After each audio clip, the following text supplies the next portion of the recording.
నమస్తే అండి. Welcome back to Nanda voice.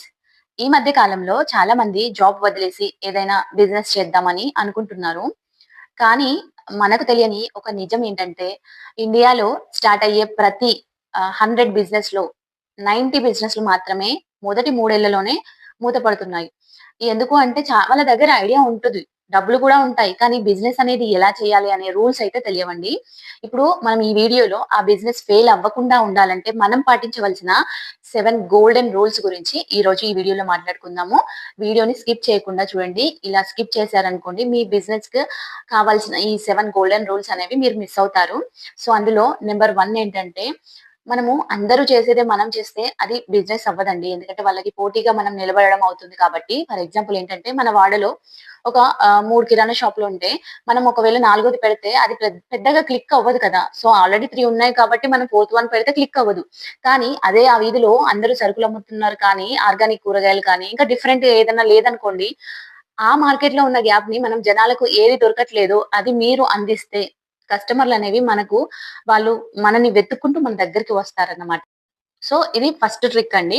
So, ఈ ట్రిక్‌ని ఫాలో అవ్వాలి. ఫస్ట్ మనం బిజినెస్ ఏదన్నా పెడదాం అనుకుంటే, మన సర్కిల్‌లో చూడాలన్నమాట ఇలా.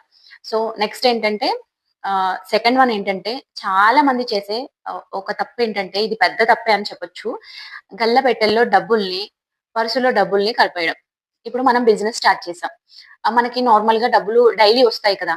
సో, అవేం చేస్తాము, నార్మల్‌గా షాప్‌లో ఉన్న డబ్బులు తీసి మన పర్స్‌లో పెట్టేసుకుంటాం. కలిపేస్తాం. మనకి ఎంతొచ్చింది, ఏంటి అని ఏది తెలియకుండా కలిపేస్తాం. కానీ రోజుకి 10,000 అమ్మకం జరిగితే, ఆ 10,000 మనవి కావు. అవి బిజినెస్‌వి. సో, అందులో ఖర్చులు పోగా మిగిలిన లాభం మాత్రమే మనది కదా! సో, కనీసం మొదటి 6 నెలల పాటు మీకు ఒక్క రూపాయి లాభం రాకపోయినా బిజినెస్ నడవడానికి కావాల్సిన డబ్బుని మనం ముందే దాచిపెట్టుకోవాలి. దాన్నే రన్‌వే అంటారండి. అది లేకపోతే మన వ్యాపారం మధ్యలోనే ఆగిపోతుంది. ఇదైతే సెకండ్ రూల్ అయితే జాగ్రత్తగా గుర్తుపెట్టుకోండి. సో, నెక్స్ట్ వచ్చేసి నంబర్ 3 ఏంటంటే మనం ఇప్పుడు ఈత రాకుండా అయితే ఒకేసారి లోతులో ఉన్న నదిలో దూకం కదా! సో, అలా దూకకండి. అంటే ఒకేసారి లక్షలు పెట్టి పెద్ద షాప్ తీసుకోవద్దు. ముందుగా మీ ఐడియాని చాలా తక్కువ ఖర్చుతో చిన్నగా స్టార్ట్ చేయండి. ఫర్ ఎగ్జాంపుల్ మనం బట్టల బిజినెస్ చేయాలనుకున్నాం. సో, ఆన్‌లైన్‌లోనో లేదా ఇంటి దగ్గరలో స్టార్ట్ చేసి చూస్తాం. సో, జనాలకి బాగా మన కలెక్షన్ అనేది నచ్చితే అప్పుడు మనం పెద్దగా షాప్ తీసుకొని షోరూమ్ అలా ప్లాన్ చేసుకోవాలన్నమాట. సో, నంబర్ 3 ఇది. సో, నంబర్ 4 ఏంటంటే ఇది చాలా ఇంపార్టెంట్ అండి. మనమే అన్ని చేయాలి అనుకోవద్దు. బిజినెస్‌లో వన్ మ్యాన్ షో వర్కౌట్ అవ్వదండి. సో, ఫర్ ఎగ్జాంపుల్ ఏంటంటే మనం ఒక హోటల్ నడుపుతున్నాం. సో, వంట మనమే చేసి, కౌంటర్‌లో మనమే కూర్చొని, సర్వ్ కూడా మనమే చేస్తే, మనం త్వరగా అలసిపోతాం కదా!